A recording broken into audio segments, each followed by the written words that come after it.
Well, good morning, St. Matthew. It's Monday, and I am out at Kordiak Park, a beautiful park off of 49th up by Columbia Heights High School. Let me see if I can move the camera around and show you some of the park. It's just a beautiful place, a beautiful pond. We've got some ducks swimming. There was a white swan swimming around out there earlier, but it's gone around the corner now. If it comes back, I'll show you. But I'm spending some time out here today with our verse of the day from Psalm 145. Verse 13 says, "Your kingdom is an everlasting kingdom. Your dominion endures through all generations. The Lord is trustworthy in all he promises and faithful in all that he does." Just to get the bigger context of this psalm, this is written by King David, and he starts out verse 1 right off the bat, reminding himself and everyone else who the real king is. "I will exalt you, my God, the King," he says.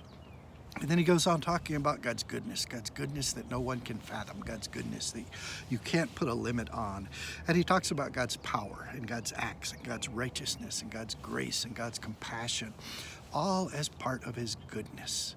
And then he gets to verse 13 and he says, "Your kingdom is an everlasting kingdom and your dominion endures through all generations."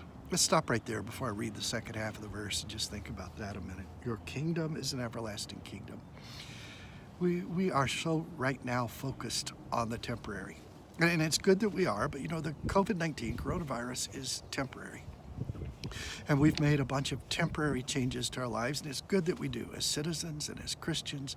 It's good that we do everything we can to love our neighbor and help protect our neighbor by flattening the curve of this virus as quickly as we can. But at the same time, in the middle of all of this temporary that we work so hard at, it's important to remember the eternal. That God's kingdom is an everlasting kingdom, and that while we're working on the temporary, God is working on the eternal. That's good news for us.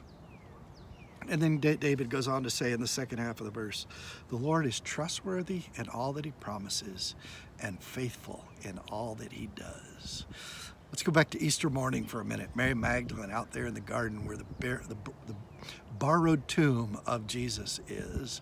And she goes there, you know, on Sunday morning, expecting to pay her last respects, expecting death, expecting the dead body of Jesus to be like the dead body of everyone else, staying dead. And she gets there and she expresses her confusion to the angels. She's blinded by her grief, and when Jesus shows up, she doesn't even recognize him. It's only when he speaks her name that it finally dawns on Mary that Jesus has done what Jesus has promised. Jesus always keeps his promises. Look at the second half of the verse. "The Lord is trustworthy in all he promises and faithful in all that he does." We serve a God who keeps his promises. We serve a God who always does what he promises.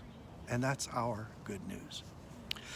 Ponder that one as you go throughout your week and keep some promises for God's sake. That's it from Points from the Park, Kordiak Park. I'll see you again later in the week. God's blessing to you.